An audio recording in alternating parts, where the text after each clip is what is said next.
we didn't even bring up like Wreck-It Ralph though. Yeah, that was an actual. Now there's a great video game movie. That's Have you seen Wreck-It Ralph? Yeah, conversation of we course, had. of course. I think. Oh, I feel Well, talk about it and we'll see if it's Wreck-It Ralph. it's weird because I think I've actually seen Wreck-It Ralph 2, but not the first one. And I don't know how that happened. But I really enjoyed the sequel. Blasphemy! I really enjoyed the sequel film. I think it was the sequel. You enjoyed. I don't know. I'm so confused. I've watched so many I movies. feel yes. my heart shrinking.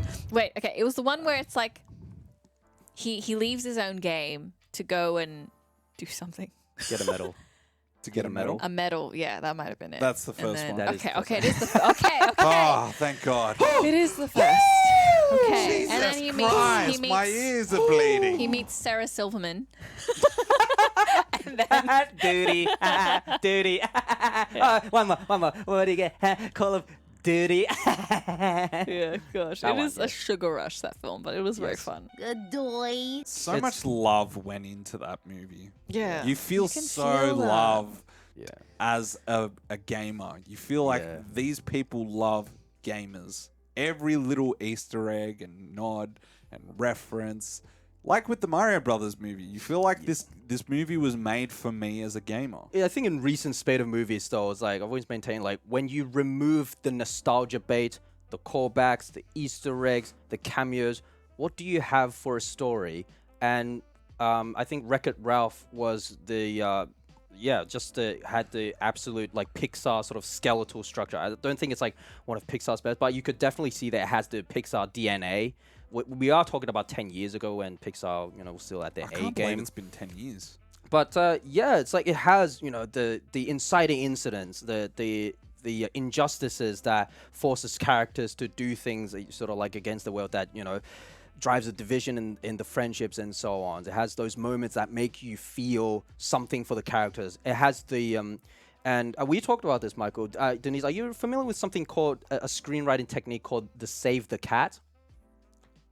Sounds familiar, but run us Save the through. Cat is the moment when the character does something that makes the audience feel they are worthy of rooting for. So like Aladdin yep. sort of like first stealing some food and then seeing some hungry kids and then deciding, oh, okay, let me Yeah. just break bread and give it to them and Yeah. stopping them from being Gets us weird. on their side. Yeah. You show a character that's kind of selfish and you don't think he's Flawed. very likable, he's flawed, but then he does something redeeming. Yeah. Save cool. the cat. Okay, so that's With the term, like yeah. with Ralph, because he's a bad guy in a video game, at the start you don't really you kind of like, oh, why should I care? Like, why should I feel sympathy for him? But you see that he helps other video game characters that are like homeless and don't have a video game to go to. Yeah, you know what's funny about that? I feel like when we talk about as well those random side characters that aren't in the games that get brought in, I feel like what's always missing is they don't have a save the cat moment. And that's why even when they're newly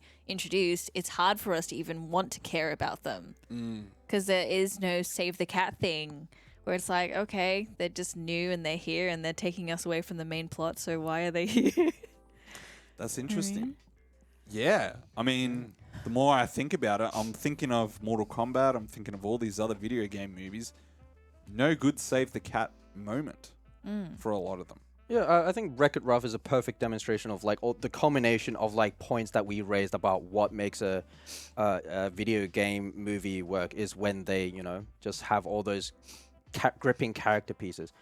Are you And going to say cat gripping? what? I think you were going to say cat gripping. Cat gripping character Character pieces. cat. I was like, when you got to grip that cat and you Cat o' nine fling tails. it around and Meow. I guess before we go too long, the Wreck-It Ralph immediately after me and Michael watched it, I just said to you that it cements the point that I made about the Mario Brothers movie, whereby you can have all the nostalgia and the callbacks and the cameos and references and stuff that makes you understand the creators knows video games because they are one of us. You can have all that, but still have a gripping story and a gripping character piece. The one doesn't have to be don't have to sacrificed sacrifice. in Yeah. the service of the other, like the That's Mario it. Brothers was, where where is the rare case where the pure abundance of faithful adaptations and callbacks to source material raised it to a 9. I'm now more of an 8.5 or an 8 out of 10 for me. Maybe still veering on 9, but I could recognize now in hindsight, the more I've processed it, that like even though it's as a first entry, they still could have a very gripping character piece where you have those moments that makes you want to root for the character and feel for the character, like Pixar has with Wreck-It Ralph. I felt something for the characters, and yet I could still appreciate all the video gamey sort of references and stuff that just makes you think this is a video game movie. Damn. Like at its peak, you know? Yeah. Don't you love it when Martin gets passionate? That's great. So. And I was like, where does this energy come from? It's amazing. I don't even have any and coffee. he was like full whinging, like, oh, I'm in a food coma. I'm not gonna have any energy. And then next minute he's like, rah, rah, rah, rah. Rah, rah, I can't even get a word in. So